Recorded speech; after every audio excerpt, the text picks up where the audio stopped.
Hey everyone, welcome to the show. You're live on BROfessor BATS and Friends. Thank you for being here.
Hey everyone, and on this fine Taco Tuesday, the first time we hit 70 degrees in 2022, you can almost hear the mosquitoes waking up. It's coming. Get out your thermocells because you're going to need them pretty soon. I tell you what, winter is just about over and summer is coming, and we are getting ready. Tony, how's everything in Northwest Arkansas? It's good, brother. We had a nice weather today. I guess it's going to be even a little warmer tomorrow, close to 80, I think. Oh, see, when you're getting up in 80, that just makes me worry. I don't even like the sound of that. It's going to snow 7 or 8 times again before. So. Oh well, I don't really care if it snows, but I like the 50-degree, 60-degree days and the 40-degree nights. That makes nice days and good sleeping weather. Good sleeping weather, that's right. It's just perfect. Well, we have with us a very special guest with us tonight, Jason from Mountain State Overland. Thank you for joining us. We really appreciate you being here.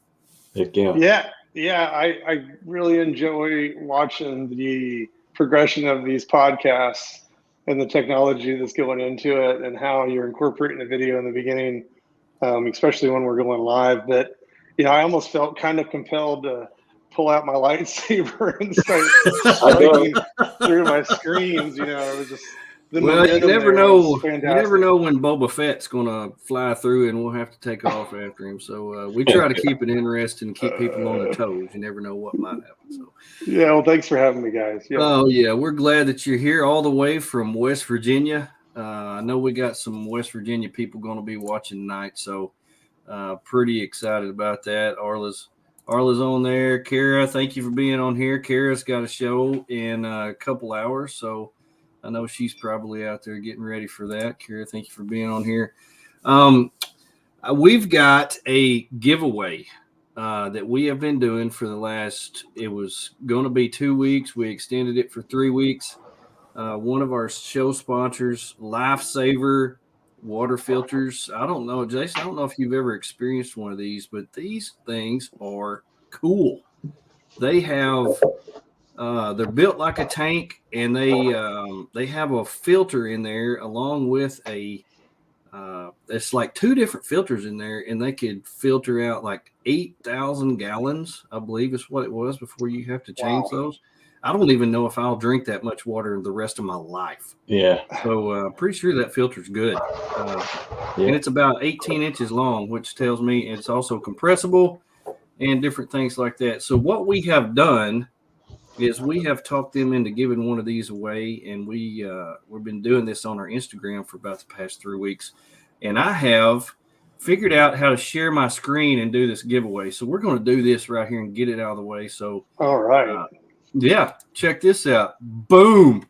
Oh, wait a minute. There's email. I'm on the wrong one. Here we go. There we go. So we got all these people. I was checking my email.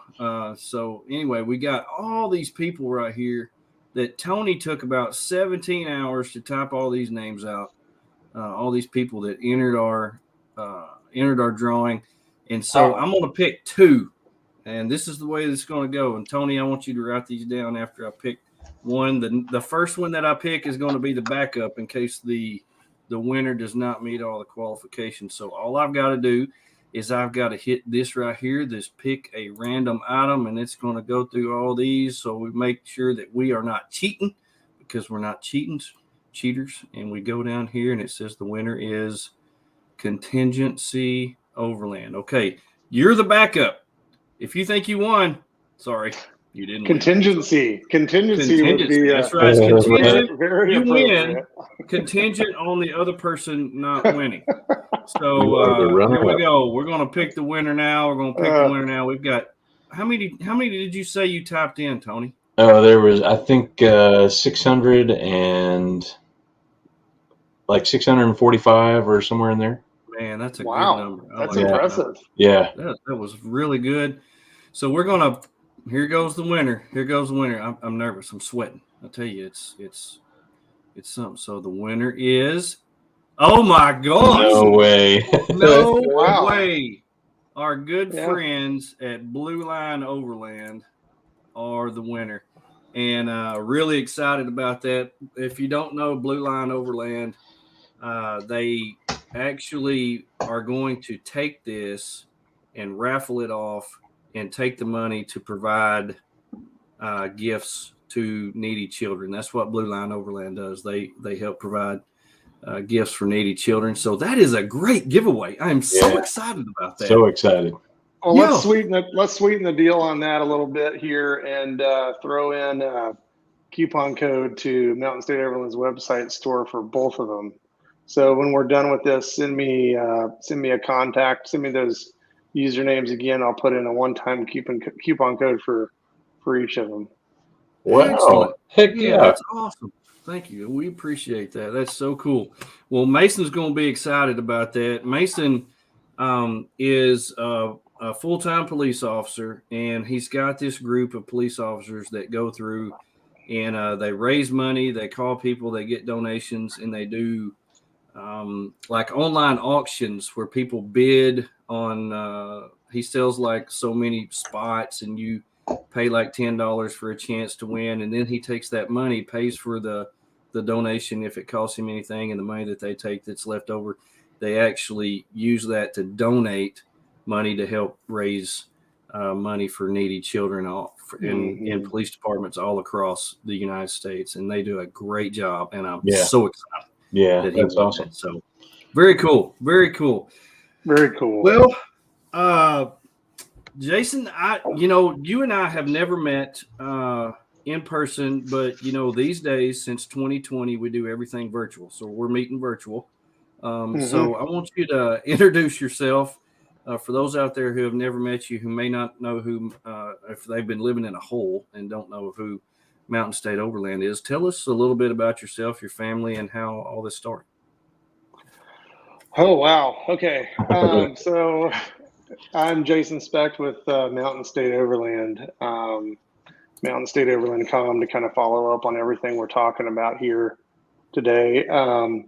Back in 2013, some friends and I went camping off the Greenbrier River up near Durban, West Virginia, and all we had was tarps and tents and fishing rods and a deep fryer. It was kind of Thanksgiving weekend or leading up to Thanksgiving weekend, and Mountaineers were playing football, so we planned to spend a couple days out in the woods, and we're sitting around, talking about stuff, and they kind of introduced the word overlanding to me at that point back in 2013, and I was like, well, we've kind of done that all of our lives in high school, right? Taking the Bronco out in the woods and going camping. That's just kind of what we did. We didn't really have a lot of opportunity where I grew up to do much other than that, except cruise around the mall on a Friday night and chasing girls. But so we went out and we'd go out and camping and stuff like that. And they told me about it, and I said, well, wow, and they said, well, yeah, there's somebody out there on the internet filming themselves doing this and putting it on YouTube. And I was like, you got to be kidding me. And I said, well, I've got a camera. My wife worked at that time, worked for a TV station, and we had a camera, and we were filming her, traveling to different areas in Southwest Virginia and kind of capturing that experience and sharing that on TV. So I said, well, let's grab this camera and let's put a mission together and decide who we want to be. And what we want to do. And it kind of took off from there. Kind of the original vision for our YouTube channel was to, share sustainable, responsible lifestyles and tell stories while we kind of travel from place to place via off-road. And so we were, well, not off-road, but just on subsurface public roads. So, we were, traveling around telling these real fun stories, and I started investing in my camera equipment, and we started getting into the gear part of it, right, which is never a good thing. It's just kind of a one-way road that there's never an end to. Never ends. My other buddy at the time, Jeremy, and Jamie were part of the team. We're very close friends now. They're not in the show anymore, but we spend just about every weekend together here in Lewisburg, West Virginia. And Jeremy bought a 4Runner. Jamie rode along with us. We all shared the responsibility of filming, and we built some trucks and built some really good relationships with some companies. And like I said, every year my goal was to invest in my camera equipment and to learn as much as I could, so that I can invest in the production quality of the content that we were creating. And Instagram was just kind of becoming a thing then, and it was really fun because you could collaborate with people and see almost immediate results. And so it was just kind of an opportunity to build relationships with a lot of really cool people, mostly up and down the East Coast, because that was as far as we could get, in a week away from work, because we all work full-time jobs. So just kind of progressed. We started, getting, kind of a reputation behind us, and started building some really solid relationships with some big players in the overland and off-road industry. Started building some more trucks, cycled through, different team members as they were faced with different decisions in life and directions they had to go. We've had a lot of really awesome people be part of the team, and I've been kind of the driver and the vision for, Mountain State Overland. Now today we've filmed, I think, somewhere close to 100,000 miles in our travels. Holy cow. From we've been as far south as the tip of Alabama, Georgia, Tennessee, Kentucky, West Virginia, a little bit of Pennsylvania, New Hampshire, Vermont, Maine, and into New Brunswick. Our goal was to travel the entire length of the Appalachian Mountains, which was our vision. When we got to New Brunswick, Canada, we're like, what's next? What do we do? Because I sure wasn't ready to stop this machine. And so, we'd always wanted to work our way west. People that were watching the show wanted us to come out there, and we really wanted to come too. I'm in a capacity where we actually had our trucks and we're living on the road. And so we said, okay, well, let's tackle the Trans-American Trail.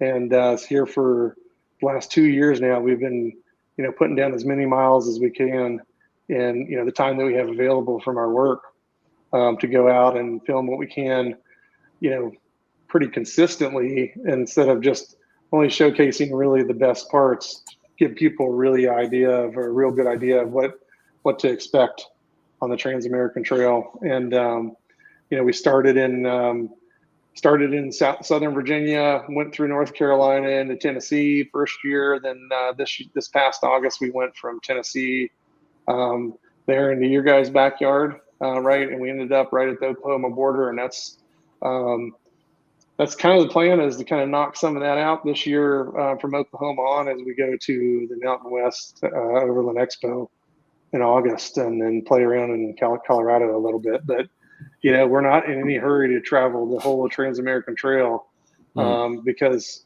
we're going to be around for a while, and we want to make it fun, and it's something reachable, and it's something for our entire team to look forward to doing every year. And so there's no need to rush it. If we find a spot where we want to get off the trail and explore a little bit, then we'll get back on the trail and hit it when we're done. So and that's what we did here through the series that we're releasing right now. I joined up with Aaron there at Artemis Overland, and had a really good time with him, and explored some of the Ozarks there.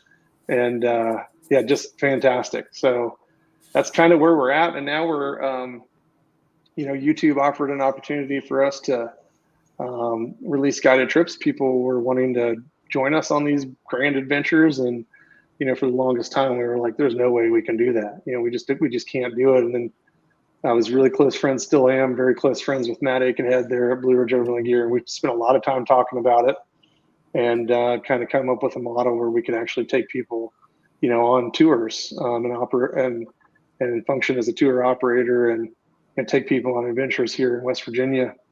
And there's a lot of things to consider, insurance to where you can and can't go, and national forest commissions and things like that.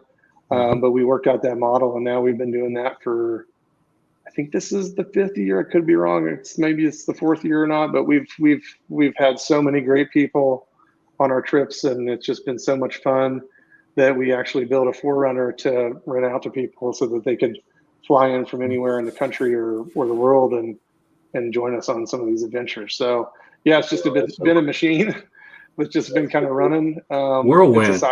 Whirlwind. Just opportunity. Whirlwind.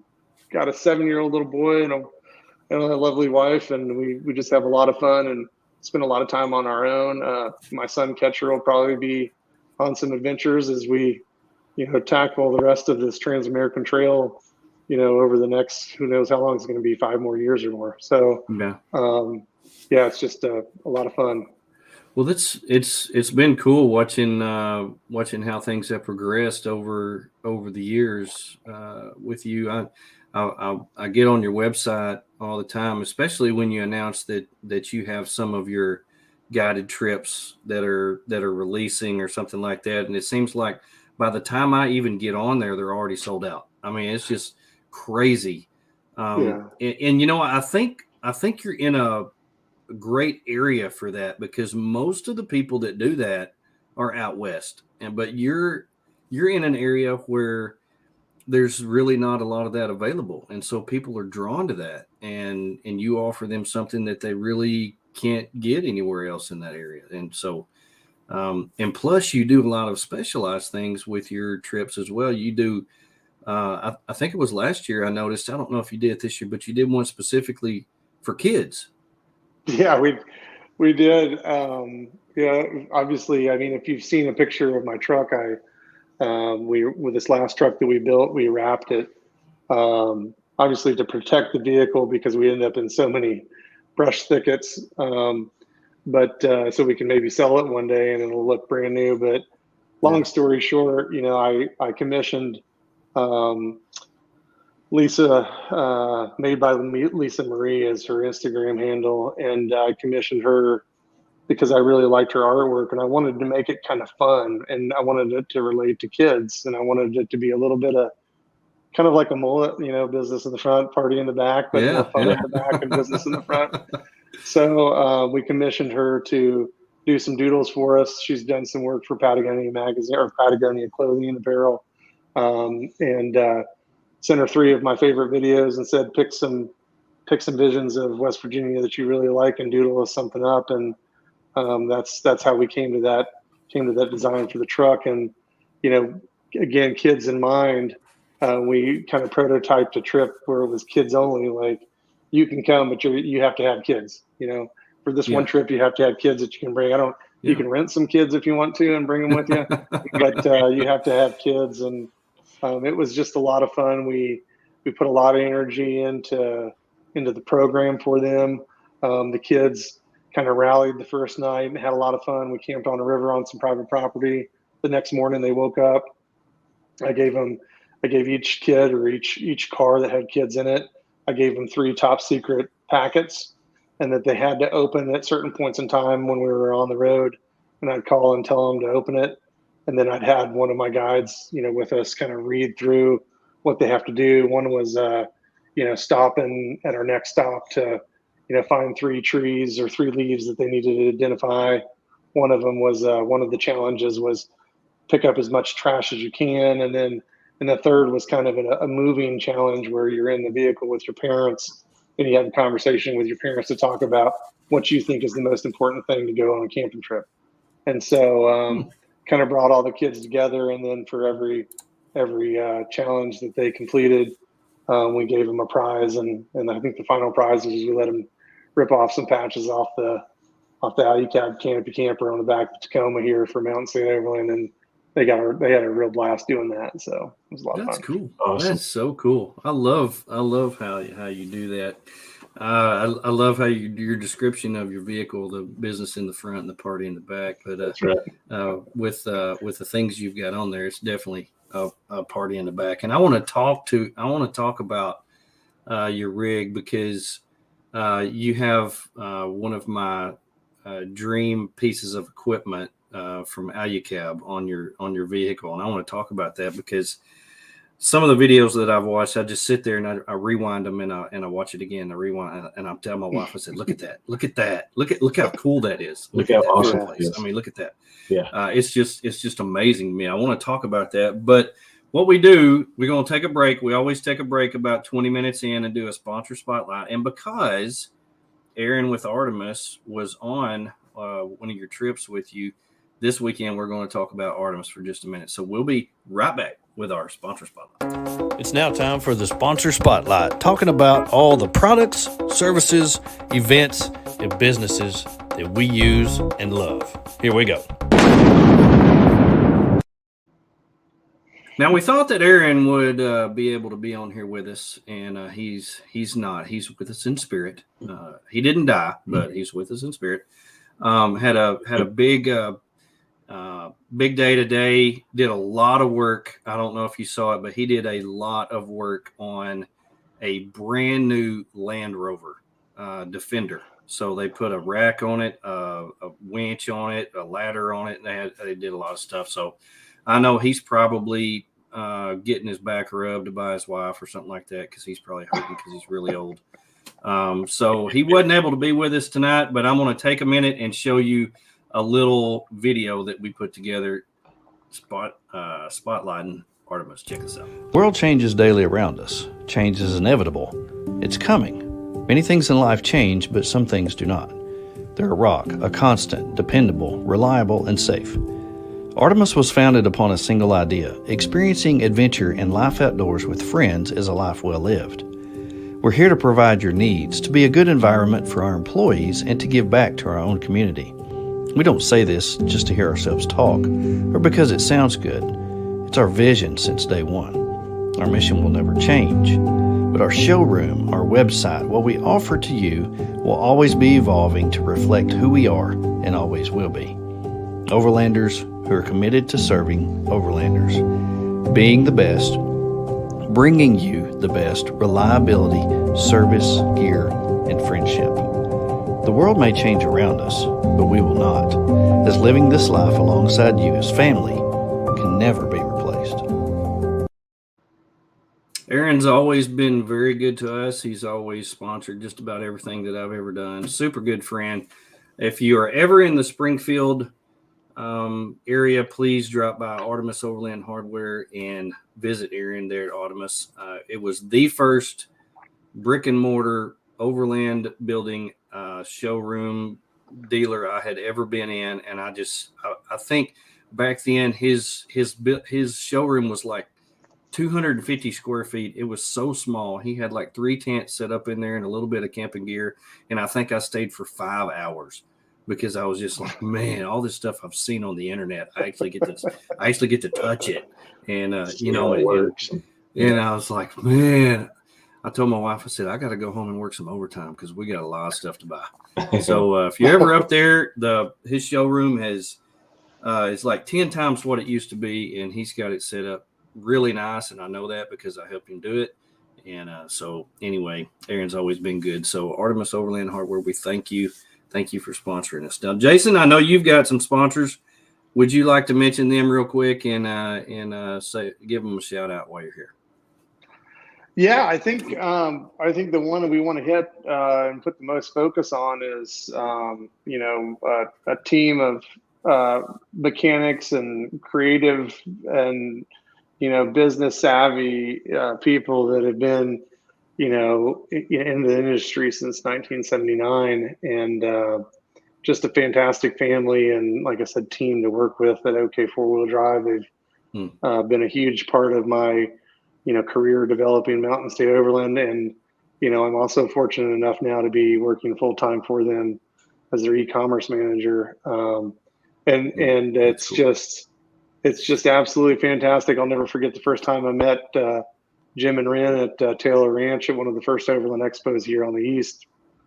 And, I put a lot of energy into a media kit and packaged it up real nice and wrapped it up almost like a present, and walked it over to him. I think it was just pissing the rain, and walked it over to Jim, and I told him who we were, and I'd like to work with him. And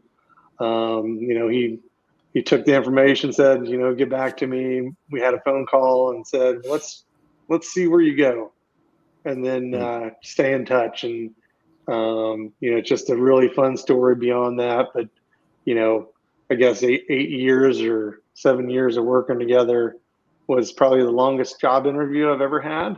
But not too many people can say that they've interviewed with their boss and the company that they're going to work for 7 years and really make a good decision to move into a position like that that I have now, and working with those people. It's just fantastic. And you talk about walking in a store and, wanting to hang around for 5 hours because you're all around all this equipment.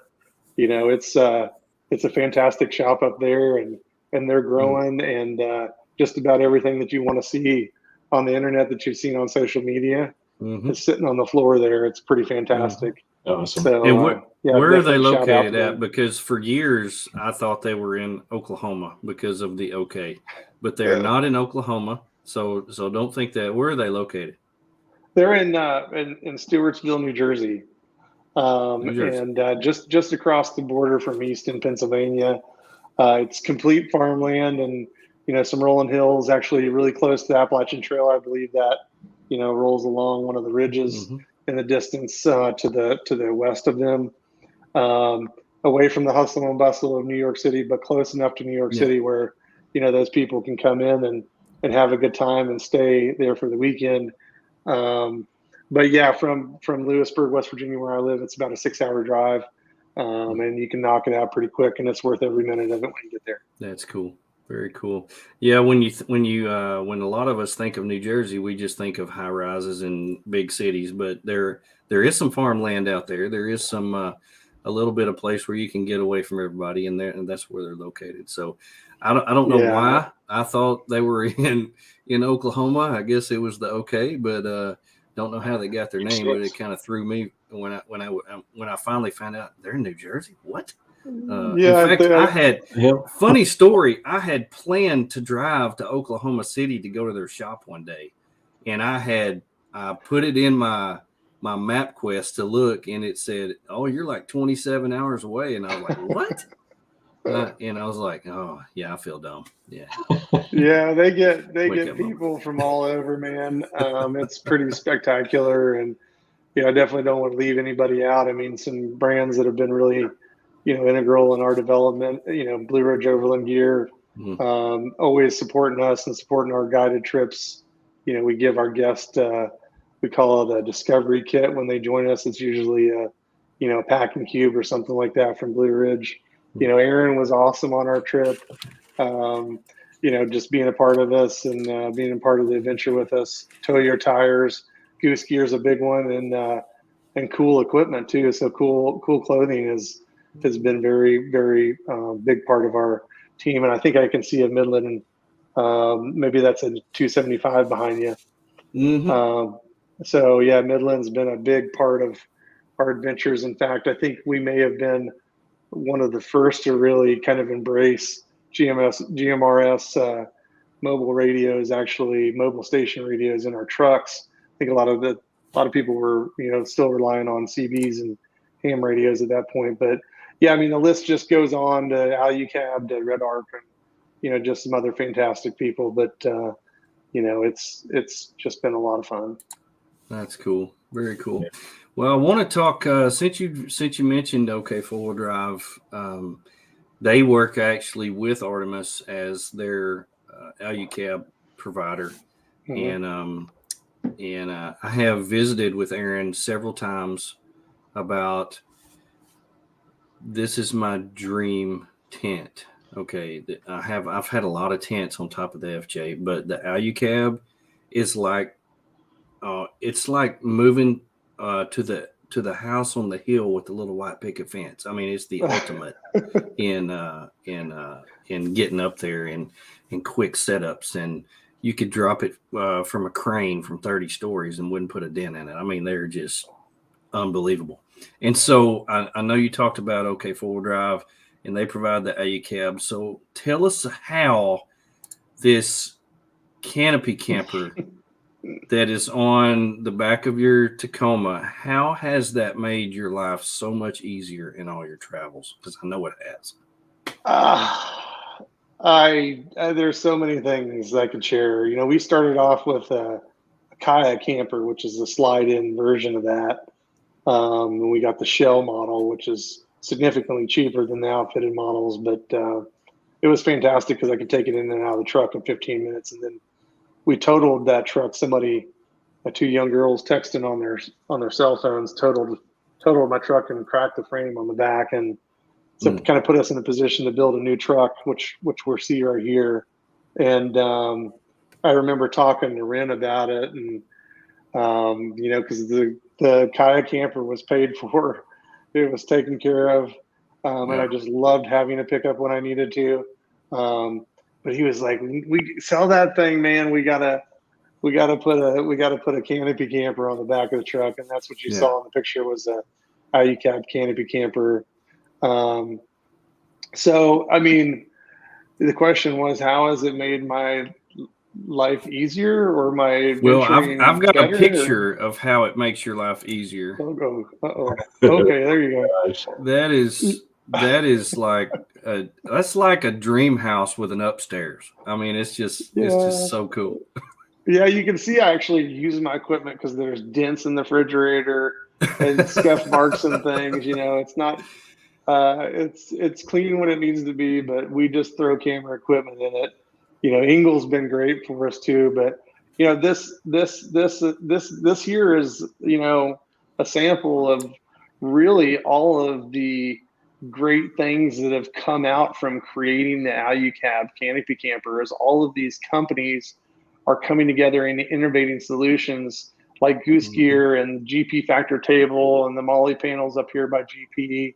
Outer Limit Supply and their first aid kits have fun little quick disconnects that you can mount your speakers and other Pelican cases too. And you know, then you got the furnace, right? So I mean, you're taking an opportunity to, you know, integrate all of these cool pieces in what is essentially just an aluminum shell.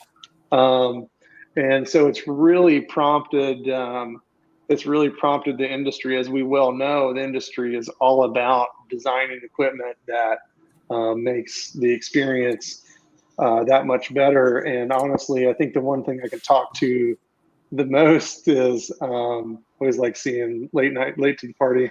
I thought I was going to say let's party, but we can do that too.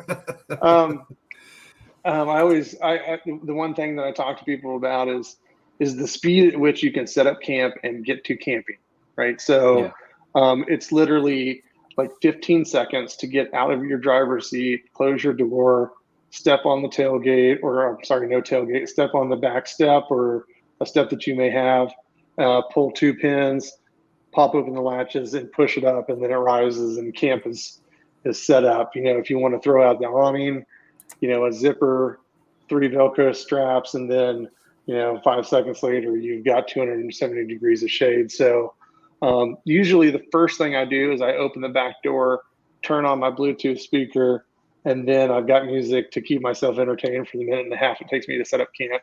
But just fantastic. I think the winning recipe here is that you actually have a door that opens that you can climb into, as opposed to dropping a tailgate, hopping on the tailgate, ducking down, climbing in. Like it's a very fluid process walking in and out of the truck. And you know, like I said, you know, with all of these things that people are innovating, all of these products and accessories that people are innovating for this, it's just making that camping experience so much better and so much more comfortable 4 seasons out of the year. Well, I was we were talking before the show about this video that you put out about camping in the snow, and I mean, it was just like you described right then. I mean, you got out, you opened up the back, you popped the top up, you turned on the dimmer box, you turned on some Vagabonds, Yeah. you know, and you introduced me to their music. And when I watch your videos, I was like, you have the coolest music of anybody that's on YouTube, and Thank it's you. all the Yeah. same band. It's all the same band. And so you Yeah. introduced me to a whole new band by that, because they got great music. Well, we got to give a shout out to Ronnie here. He's actually been to Adventure X Fest, and he heard the Vagabonds play. So thanks for chiming in there, Ronnie. You know, people have their own opinions of the music that they like to see. They have their own opinions of the videos that they like to watch. And thanks for coming to the Capitol last weekend. Jim, just fantastic. We'll talk about that maybe a little bit later. But Yeah, I want to talk about that too. It's on the list. So it's I mean, people are going to have opinions, and I think that's what really is nice about YouTube, is that people can kind of share their thoughts. But as we all know, that people that produce music and or produce videos for YouTube have a challenge with getting licenses to use music, and the Vagabonds have just been absolutely fantastic to us over the last 5 or more years, I guess, since we were up in Maine exploring. We featured them at the Adventure X Fest the last 2 years, a little local kind of adventure overland rally that we have here close to town. I don't know if they're going to be coming back this year, but it's just really been great to work with them over the years. That's cool. Well, while we're talking about your rig and stuff like that, a lot of people are always asking us, these people that do YouTube, what is some of your favorite gear while you travel, and your sleeping gear, your cooking gear? What are some of the things you never leave home without? My speaker, the dimmer box. Yeah. Gotta have team. That's always my go-to. There's so much stuff that just lives in the truck. We park the truck in the garage when we're not, using it as strictly an overland vehicle. I mean, you use the MadCon a lot, I've noticed lately. Yeah, I saw we dedicated ourselves this whole entire past year to using the MadCon and stepping away from the Scottle. A couple of reasons why. Jerry is fantastic. We have one of the first 10 Scottles ever made. Actually, me and Jamie and Jeremy here in Lewisburg. So we've got 3 of the first 10 Scottles made. I think when they were maybe like $99. But we just got to the position where it was always putting this thing somewhere that it just never fit, because everything that is overlanding is, I feel like, a square, flat, or rectangular with edges. And so I was always kind of throwing this thing around and never was able to really find a home for it that fit. And it was just kind of, always in the way. And the good thing about the Scottle was, you can cook everything on it. You don't need to carry a bunch of stuff. But, we just said, MadCon started selling in the States. OK Four-Wheel Drive's distributing the MadCon, the Bri here in the States. And we're like, well, it crosses off 2 things for us. It's our fire pit and it's our cooking service. And it flat packs in seconds. It's not something that you have to take apart, put together, whatever. You basically flip it over. We can dump our coals straight into a trash bag, so that we're keeping it, we're leaving no trace. And then this thing will flat pack in seconds and then just zips right up. And it's flat and it's rectangular. So it's fantastic. And it's really been, kind of an opportunity for me to kind of connect back to scouting and things like that from when I was a kid. And it makes it a little more fun to cook because you're cooking on fire. We've actually now invested in a Dutch oven. We're probably going to have, a cooking triangle before too long, or a cooking tripod. So we're going to try to focus more on, kind of like the true cooking on fire, just because it's a little more entertaining, and we've got more time because it doesn't take as long to set our trucks up. So Yeah. that it all complements each other. So yeah. Yeah, exactly. Well, I so have a go ahead. Go ahead. As I say, MadCon is something I don't leave home without.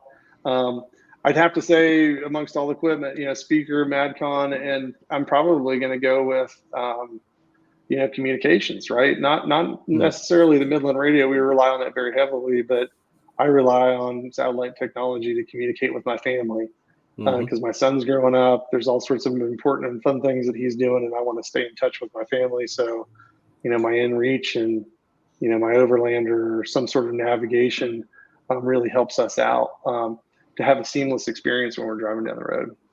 Yeah. Love it. The great things, and all three I have and never leave without. I always have a speaker because I like tunes. I have a MadCon. I actually cook on my Dutch oven on the MadCon a lot because there are very few fire pits out there that the rack will hold a Dutch oven, and the MadCon is built so good that rack will hold a Dutch oven.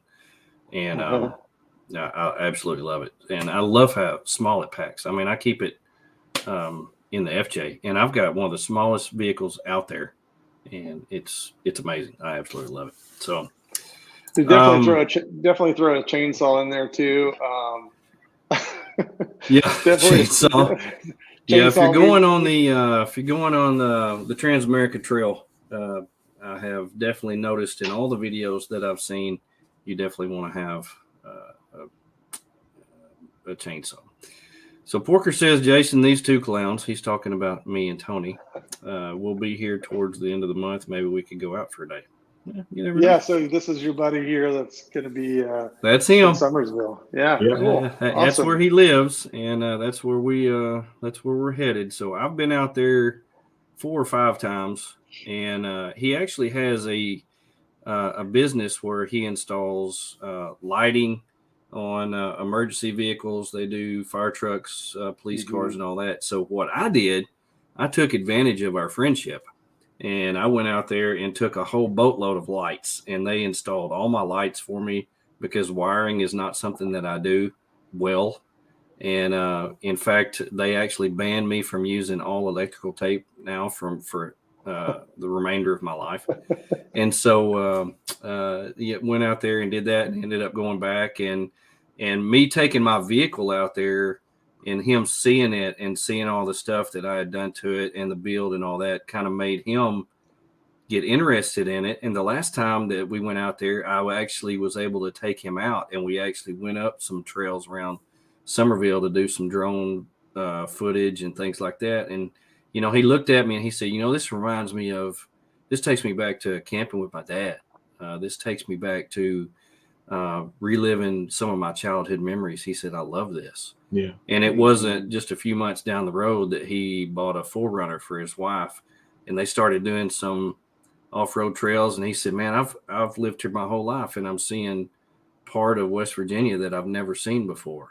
And then he ended up buying a Tacoma, and now he has just went absolutely friggin' nuts buying all this stuff for this Tacoma. So his Tacoma, I mean, he's went from buying a brand new truck to having it outfitted and in the Rhino Rack booth at More Expo in April. And he's just so freaking pumped, and we're so excited to go out there. So pretty awesome. Cool. Pretty cool. Very cool, yeah. One Man Trail is a good one to watch for Tat. Chad said, I may have missed it. Is he videoing the trip on the Transamerica Trail?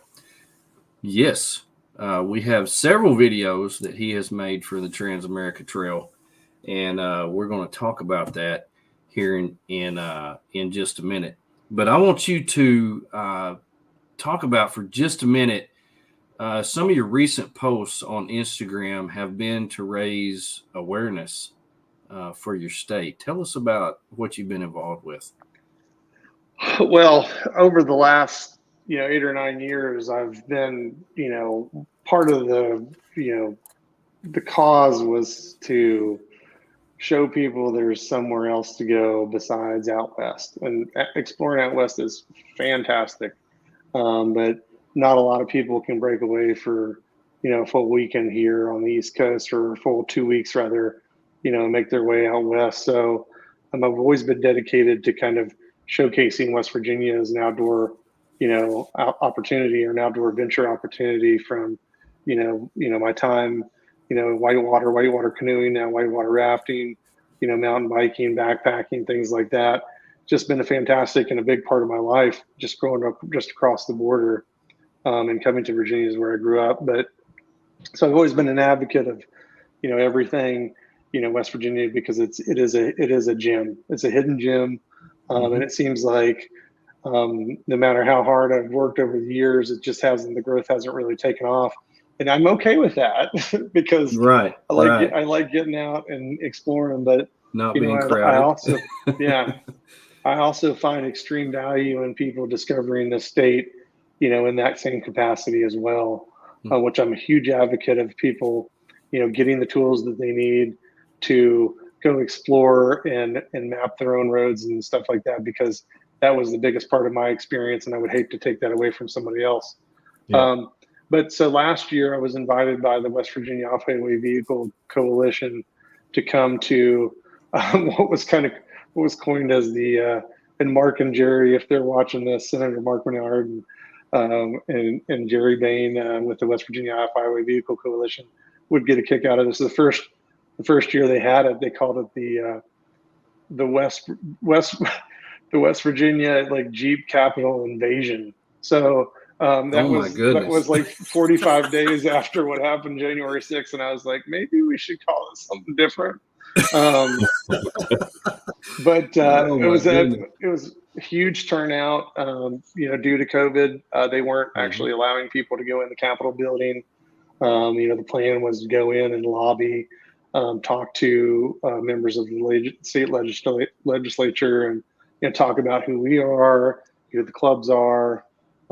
This year rolled around, a little bit more planning went into it, created an opportunity for us to actually set up exhibits in the hallway to the Senate chamber, right? So we were basically, while the Senate was in session, we were in the galley or the hallway, set up American Motorcycle Association, Tread Lightly, Mountain State Overland, West Virginia Off-Highway Vehicle Coalition, Southern Four-Wheel Drive, ROVA, and some other fantastic people too.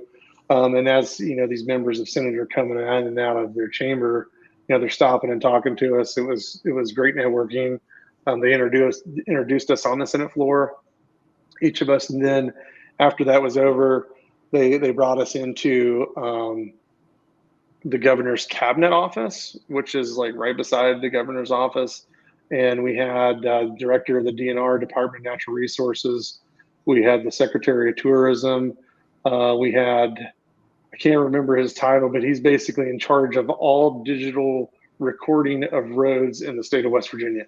So very, very important.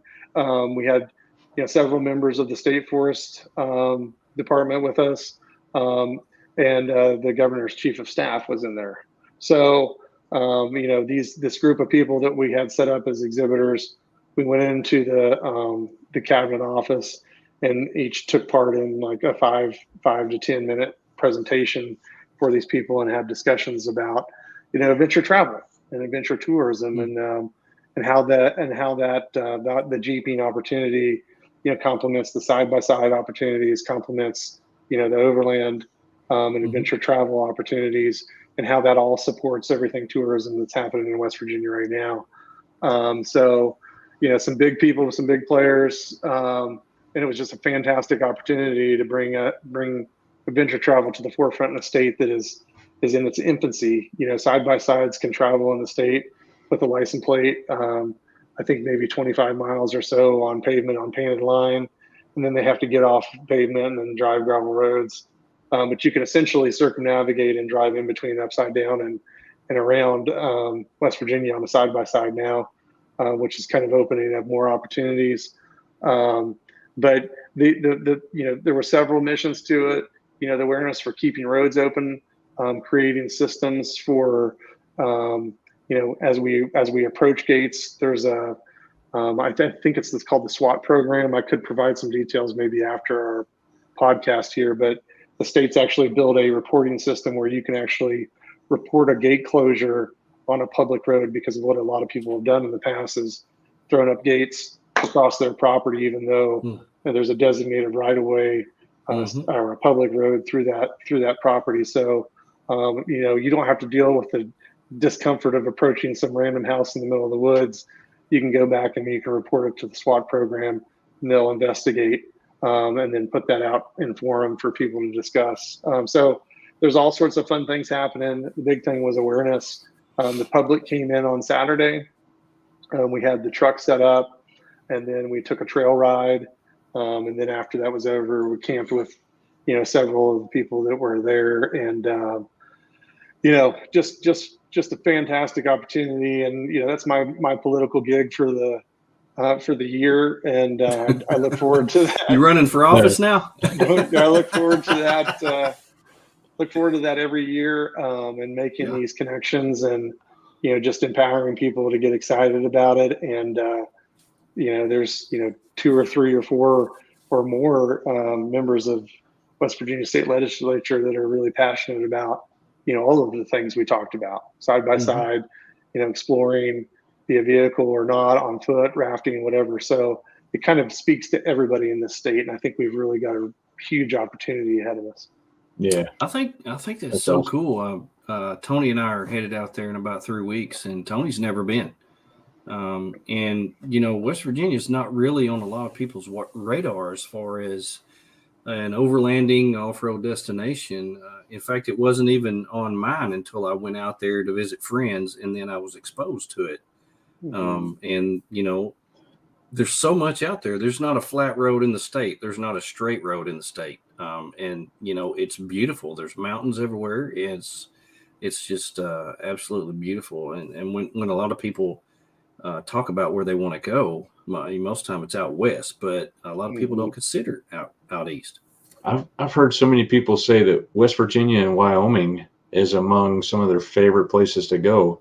And neither one of those, up until about 6 months ago, neither one of those were high on my list. They were still on the list, but. And now you're going to both of them. Now I'm going to both of them this year. I think that's the thing about it. We were talking about roads and how I value people going through kind of a similar experience that I did. But I mean, it's America. People want it, and they want it now. I can understand that, respect that. People want to know where to go. I think if we approach it a little bit differently and create a system, a digital system, through the state that can be shared through, your guys or your on X's and stuff like that, where people can tap into these networks, these digital networks, and actually plan their routes and just go and drive. Then it gets really exciting when you see a gravel road. It gets really exciting when you have to put it in 4-wheel drive. And we're heading in the right direction. Yeah. I love it. That's awesome. Well, I want to talk about your latest video series that you're putting out. We want to talk about the Hammer Down, but we want to take just a little bit of break, get us a little drink, cool off our vocal cords, and get ready for round number 3. We'll be back. Hi, I'm Barry Henderson with Turtleback Trailers. I'm Adam with State Overland. This is John with Long Creek Overland. I'm Drew with Rock Squash Design. I'm Casey with US Action Tracks. Hi, I'm Joe. And I'm Misty from The Day We Were Made. Hi, I'm Jeremiah from Overland Pioneer. Hi, we're Jessica and Jorge, the Limerick Wonders. It's Chris from More Expo. I'm Misty from Lady Overlander Radio. You're watching. And you're watching. And you're watching. You're watching. Are watching. You're watching. And watching BROfessor and Friends. BROfessor and Friends. BROfessor and Friends. Joey the BROfessor and Friends. BROfessor and Friends. BROfessor and Friends. This is the BROfessor and Friends. BROfessor and Friends. BROfessor and Friends. Sponsored by Artemis Overland Hardware. More Expo, April 8th through the 10th, 2022 in Springfield, Missouri. Tack Farm, Blue Sail Coffee Roasters, Linson Solar, Howling Moon Tents and Awnings, Big Iron Overland Rally, June 10th through the 12th, Mountain Hatch, Lifesaver Water Filters, MC Ranch Overland, Snowmaster Frigid, Eco Flow, Timbo Tuss Scottles, Dow Dynamics Lighting, and our good friends at Midland Radio. Thank you for joining us. We're glad that you're here. No pros, just bros on this show. Here we go. No pros, just bros. That cracks me up. That's how we roll. I wish I could figure out what you were saying in that one spot where you're talking backwards. Well, you know, I was talking with 80 never looked so good. He's got an 80 series Land Cruiser, and it's like the most beautiful Land Cruiser I've ever seen. And he's out of Tulsa, and I was like, man, I need you to do an intro to my show. And he's like, and I'm like, man, you're like a Sasquatch. You can't even talk right. So when I did it, I was doing it for him, and I was like, man, you know, talking backwards people like what he does. Anyway, I was making fun of him. It cracks me up every time. I hope I hurt his feelings because he wouldn't help me out. But anyway, we're good buddies. We go way back. So Jason, I just want you to know I totally loved watching this Trans-America Trail Hammer Down series that you did, and in the middle of, I guess, are there any more that are coming out in this series? Or I thought there was. Okay. Yeah. I don't want to give anything away. Yeah, no, it's okay. Yeah, I took a break to go to the Capitol this weekend and kind of promote, you know, what all of us do. But yeah, we're starting back up again on Friday, and got a few more episodes left. Let's just say it's going to get a little more serious, and a little more off road, and a little more relative to where you guys live. So I did notice in the last one, you spent a lot of time at a really cool place that you said you found on Hip Camp, Fisher's Off Road. Seemed like an amazing, really cool place. Tell us about your time there, because that seemed to be one of the highlights where you were at. Yeah. So real quick, Eric, a friend of ours, runs Mountain Made Off Road. It's a side-by-side kind of accessory installer builder, you know, around the Charleston area. And I saw him right away when I first got to the Capitol this weekend. And I said, you'll never guess who I met when I was in Arkansas. Actually, while I was in Middle Tennessee, you know, I camped at Brian Fisher's house with Fisher's Off Road. And he was like you, Brian Fisher? And, you know, at the time, I didn't even know who the guy was. So to give you a little bit of backstory, you know, we spend a lot of time finding private places to go camping because honestly, it's the best experience. You know, because you've got to, you know, you're helping people out and you're helping the economy out. And so we were kind of looking for a place to kind of start once we got off the highway.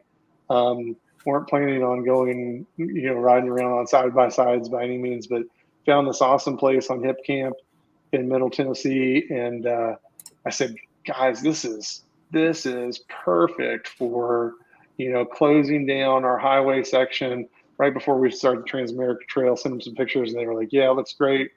Contacted him. I said, hey, you know, he says you only got one campsite. We've got like 3 trucks and a trailer we're pulling in here. This is who we are. They looked us up and they said, send it, bring it, come down. We used to have a TV show. We'd love to have you here. I'm sure we can collaborate and make some video out of it. So I was like, well, I'm going to make some video out of it. So absolutely, let's do it. Whether you do or not, I am. So I went back and looked up Brian Fisher and Fisher's ATV World, I think is what it was called. It was on Outdoor Channel, maybe on Discovery at one point in time and something like that. But it was a reality kind of YouTube show, YouTube-esque type show that was on cable TV before YouTube was really hitting it big. And so as I called him back and I started talking to him some more, and I said, you know, if we get there, you know, at dusk or before dusk, what do you think the opportunities of, you know, maybe getting on some side-by-sides and you touring us around? And they said, yes, absolutely. So that was our objective. We went there, fantastic campsite. They built it to Hip Camp, and they've had a lot of people stay there. I think we were the first kind of overlanders to stay there.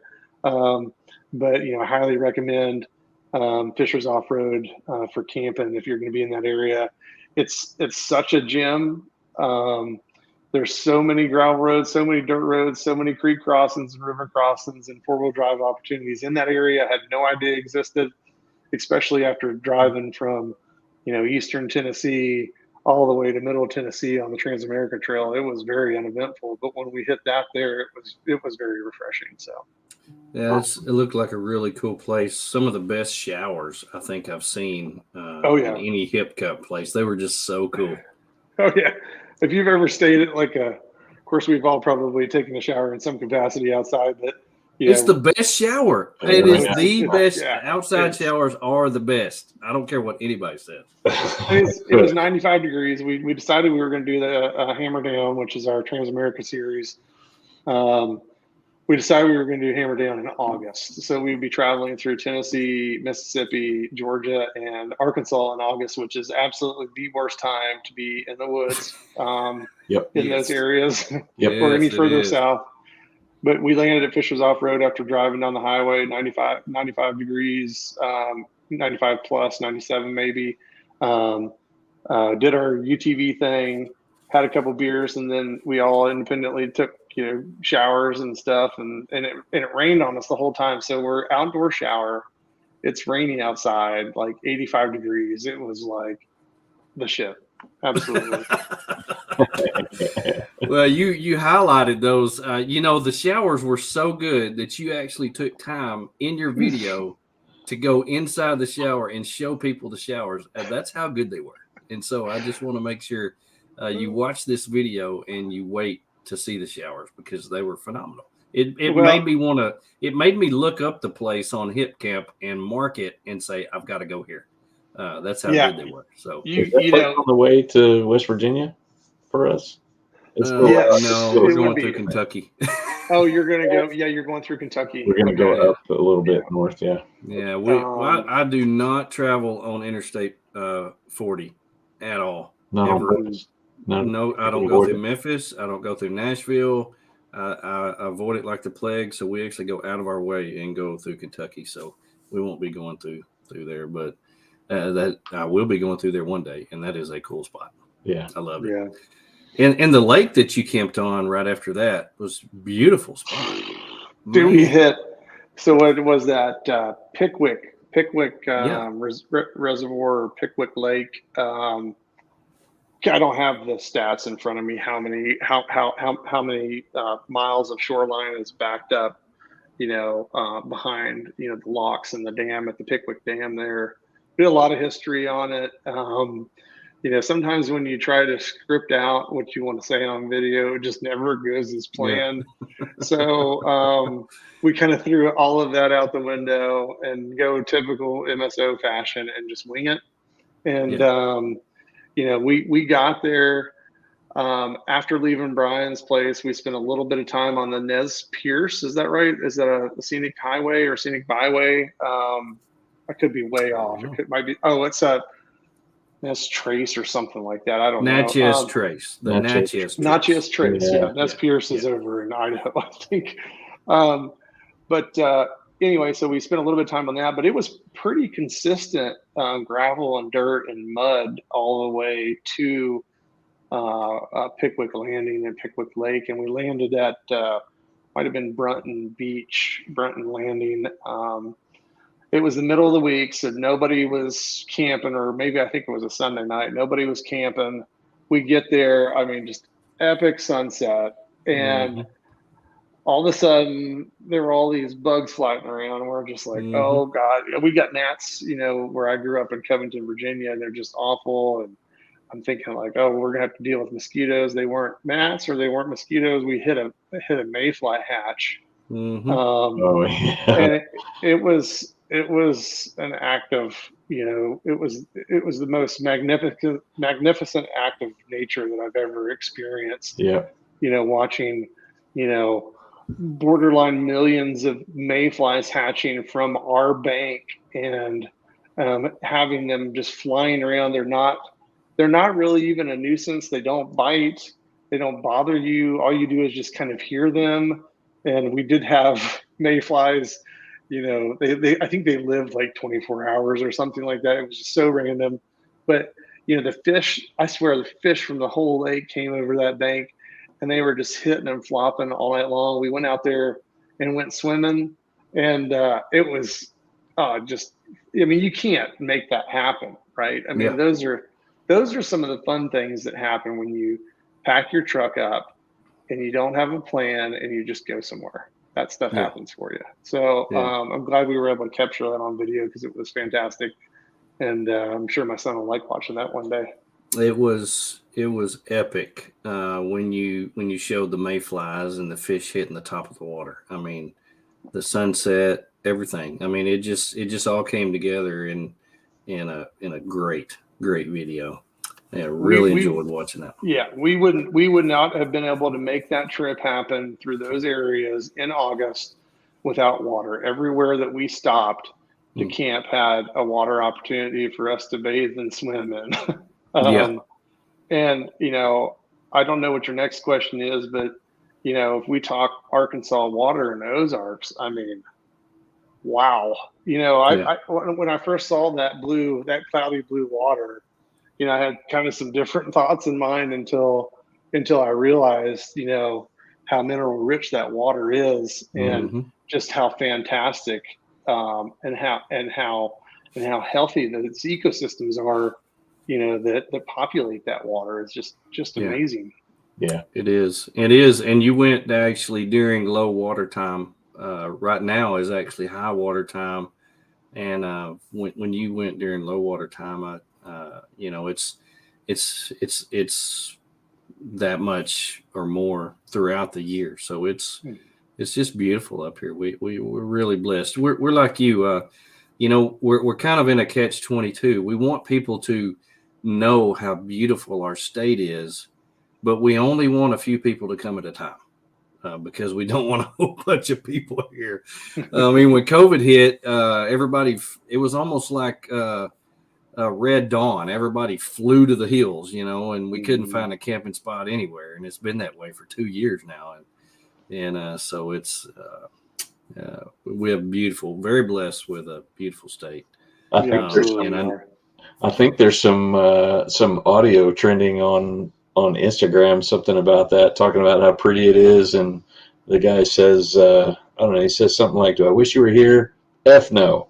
He wanted to share the experience, but he didn't want it crowded with people. Yeah, that's true.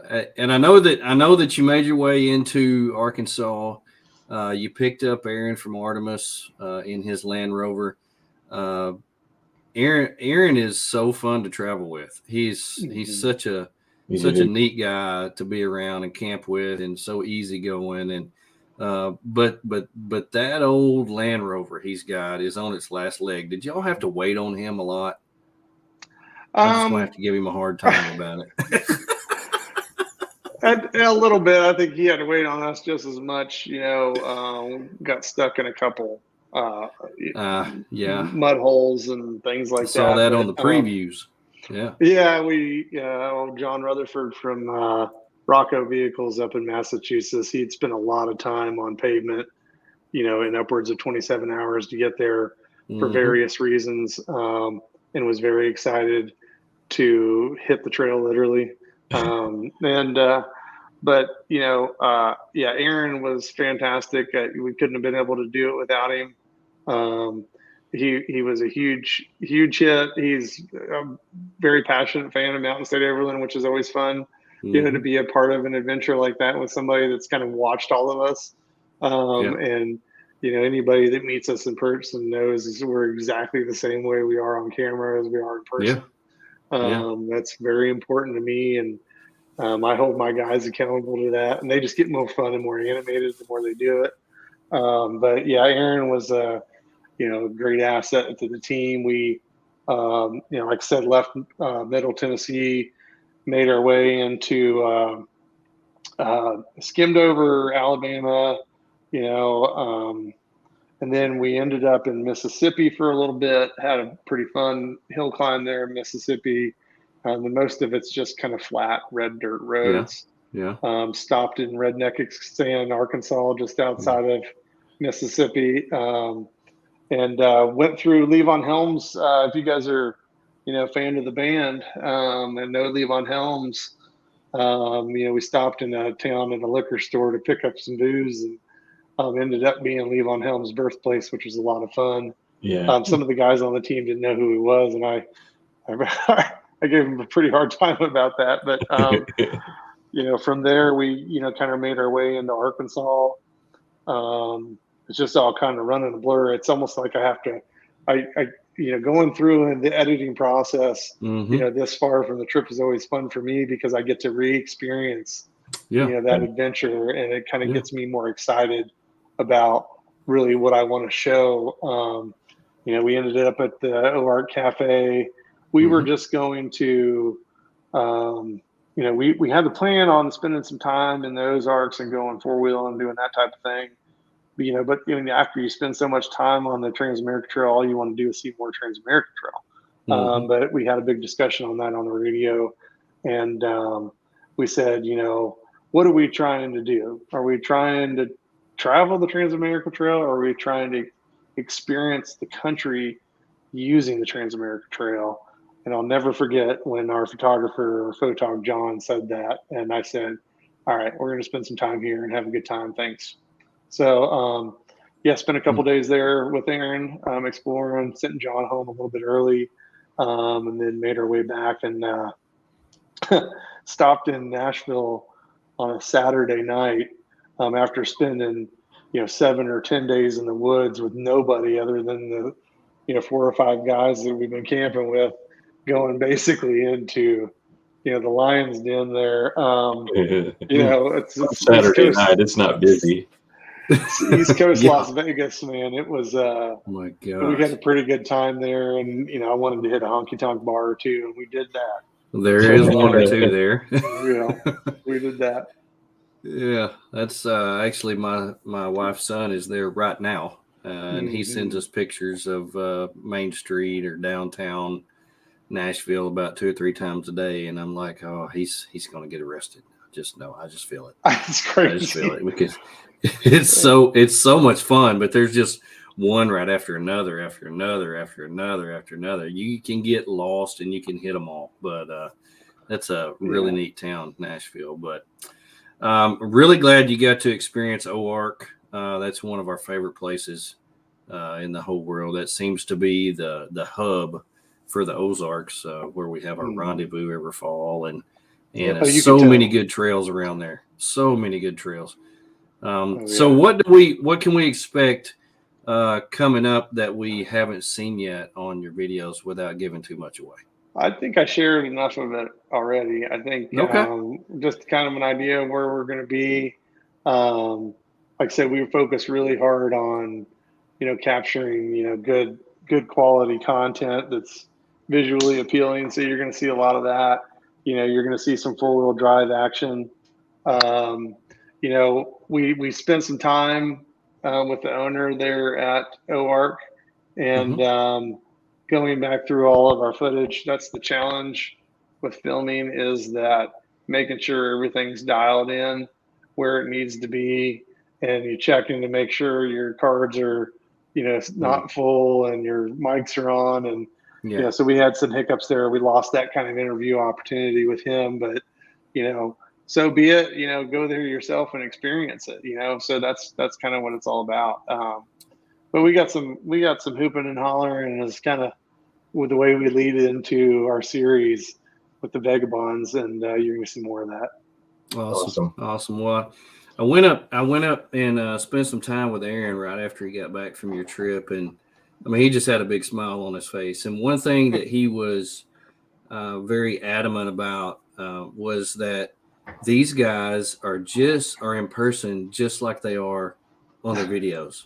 And to me, that is huge to me, because you're not trying to be somebody that you're not. And you can tell on your videos from the goofy intro where he pulls up there and he does it 4 or 5 times because he can't get it right. He can't stop in the right spot, or, I mean, that's perfect. I mean, you're just showing who you are, and you show, going out on the side-by-sides but then, you go from that to the most epic sunset in the world, and sitting around the campfire and doing an interview. It's very entertaining, educational. You're showing a lot about the Trans-America Trail, which I really love. Even the boring parts are good. When you're going down through all the bean fields, it's still beautiful. It's still a beautiful. I mean, area. honestly, that section was probably like the best section. So we may have made that the best section of that day because it was just like it. Some of the Trans-American Trail is like literally driving through neighborhoods on paved roads. And Sam, who is the curator of the Trans-American Trail, I mean, the amount of energy that goes into, maintaining that trail, taking feedback from people, building it initially is unfathomable. And so I'm not going to place blame on him for that. It's the reality of living in America. I mean, it's paved, in some parts, and you're going to need to take pavement to get to places. But I remember that day specifically, and I remember when I was editing that, I'm like, well, I don't really have it. We tried to talk a lot to the GoPros in there, and and it's just like, let's just turn on some music and show some awesome footage because that puts me back in the space where we were then, like, oh my God, like this is beautiful now. Like let's film this and let's show people this. Some people want to see, every inch of trail or a road system or a route. And I'm sure there's probably YouTube channels that you can go and watch somebody running a dash cam and driving the whole Trans-American Trail. But, it may not be too exciting. So, our shows are just out there to just get people excited about exploring and get you ready for the spring when it's warming up like it is, so you can get out there and do it on your own. Yeah. Well, I think you found your niche. You tell your story, you show where you go, you stop at little places to eat, and you tell everybody this is how you pronounce it if you want them to know you're from here, or if you're not from here. That was a cool spot. Good food. You show where you eat, you show what you get to eat. It's just your life, and you're putting. And that's the thing too. I mean, you want to cook out. We want to cook at the fire and that type of stuff. But I mean, honestly, you're going to be in a region or area of the U.S. that has real good barbecue. Like you're just making a bad decision to cook a Mountain House or a bean burrito on your scuttle. So,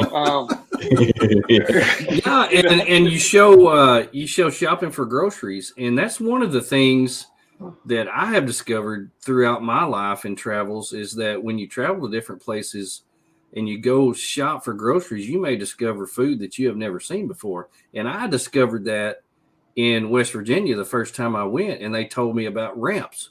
And I was like, where have these been all my life? And they, and now I'm going to introduce Tony to ramps here in about 3 weeks. They may be small, pizza. But we're going to eat some anyway.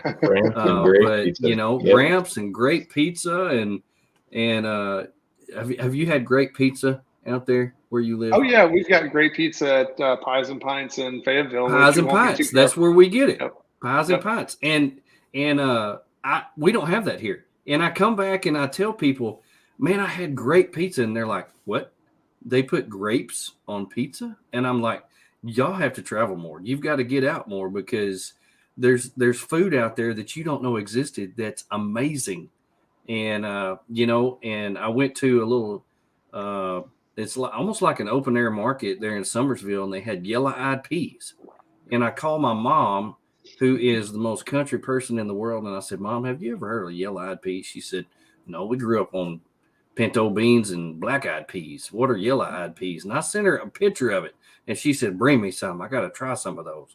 And now I'm bringing back 10 pounds of yellow-eyed peas every time I go to West Virginia because you go and you discover food that you don't normally have. And like you said, if you go to a place that's known for barbecue, you're hurting yourself by not getting the local food. That's part of it, and that's the part that I love. I absolutely love it, especially like when you go to the OR Cafe. You got to eat at the OR Cafe. Yeah, I wish we could have featured more of that content too. But like I said, it's one of those places you got to go and experience. But you are nailing it. This is what I talked about at the Capitol when we were, presenting to the governor's staff. Like, the biggest part of this, the biggest opportunity of this is, what sort of influence, these travelers have on local economies. We're landing in Durban, West Virginia, where, it's a deteriorating economy, fantastic outdoor opportunities, but, where there was once 3 gas stations, now there's 1. Where there was once 3 markets, now there's like 1 small market, and then there's 1 bar that's also the cafe, and that's it. So landing 7 trucks, 5 guest trucks, and our 2 guide vehicles, in there on a Saturday, filling up Land Cruisers and Tacomas and all these big tanks, and then going shopping and provisioning at the market. I mean, that's a good day for Durban, So let's make more good days of that in these local economies.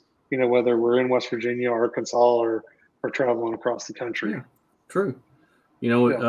West Virginia is not just about moonshine and ginseng. There's more to it there than what you've seen on the Discovery Channel. It's there's a lot out there to be seen, a lot to experience, and I can't wait till I get to take Tony out there and his wife. I think it's going to be an amazing, amazing. I'm getting pumped. I can see you. Yeah, I'm getting pumped too.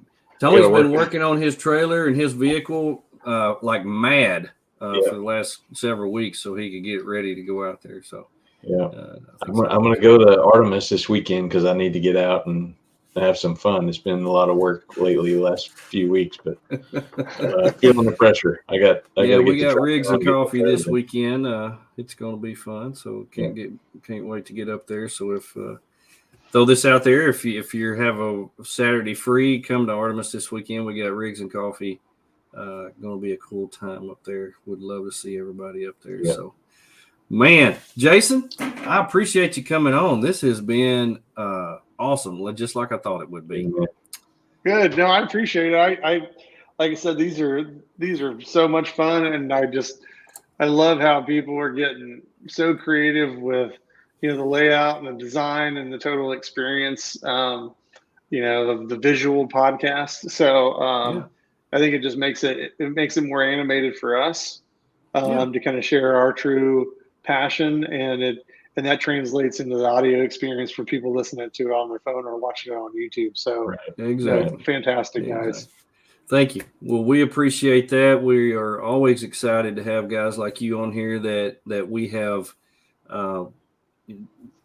watched and learned from and follow, and we live vicariously through you quite a bit through the TV. So I want to encourage everybody out there to follow Mountain State Overland on Instagram, Facebook. Go subscribe to their YouTube channel.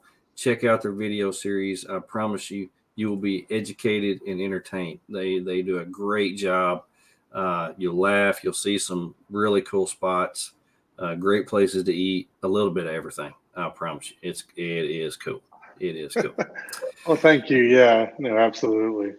You betcha. Well, hopefully we'll run into each other somewhere out there on the trail or somewhere. I know that you do. Tell us before we get out of here, are you going to be doing your festival that you do in the fall this year? Had a lot of questions about that, and since I did it the first time, now this will be the 3rd time we do it, leading into the 2nd, and now the 3rd time. Both years, I'm never going to do it again, but I end up doing it again. It's a balance of it's just a balance of expenses and making it make sense because there's a lot of time and a lot of energy. Without our volunteers, we can't make it happen. So. Yes, it's not posted out there yet. We do have a commitment to the city of Covington, where I grew up, which is right across the border into Virginia, to execute Adventure X Fest. and Adventure X Fest is a base camp music festival. That's it. Oh. You come and you camp and you listen to music, and then you go out and explore all of the gravel roads and trails in Allegheny County and the surrounding counties. We give you a topo map of the area, and we've highlighted, some of the routes that you can take. But people show up on Friday. We listen to music on Friday night, and then go out and explore on Saturday. Listen to music on Saturday night, and then we had a food truck last year. We had some vendors there last year. Mm-hmm. We had beer there. Yeah, as you guys know, the first piece of equipment that I use is my Bluetooth. So music is very important to me, and I think one of the biggest things that people miss out on when they put together these overland, type or adventure travel festivals is music. I think music is really important, and it brings in and keeps everybody entertained. So yeah, I appreciate the plug for that. You'll probably see some stuff coming out there then. April 30th here in Lewisburg, we're hosting a film tour at a local historic theater sponsored by Smooth Ambler Distillery and Greenbrier Valley Brewing. It'll be an evening of adventure films from the Paddling Film Fest World Tour. We're going to prototype that event and then possibly inject more sort of adventure films into that on a seasonal basis here in Lewisburg as well. So yeah. Very cool. Sounds like an East Coast Big Iron or something. Yeah, maybe. Yeah. Yeah, that is awesome. I love that. Well, you have definitely got your hand in a whole bunch of stuff. You are a busy man. Food truck was amazing, by the way, Ronnie. Food truck was freaking killer last year. That Adventure X Fest was the very first thing that Ronnie Bent ever went to, and he sent me about 18,000 pictures. And I was like, man, that's so cool. I'd love to go to that. Is that where he caught the bug, do you think?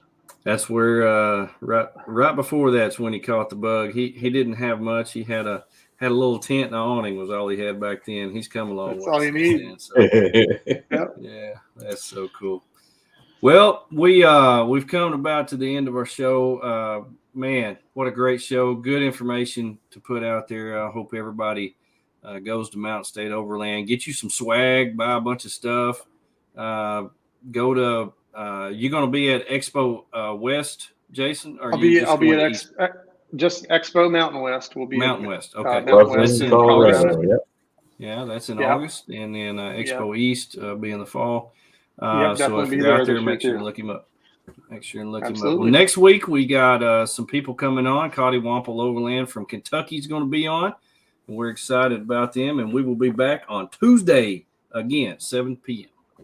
Nice. Yeah, excited about that. So until then, we hope you live the best life that you possibly could dream of. Get out there while you can, because you're never guaranteed time.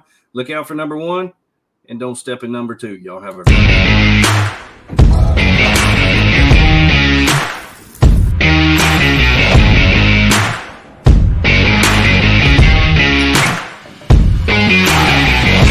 BROfessor and Friends 2022.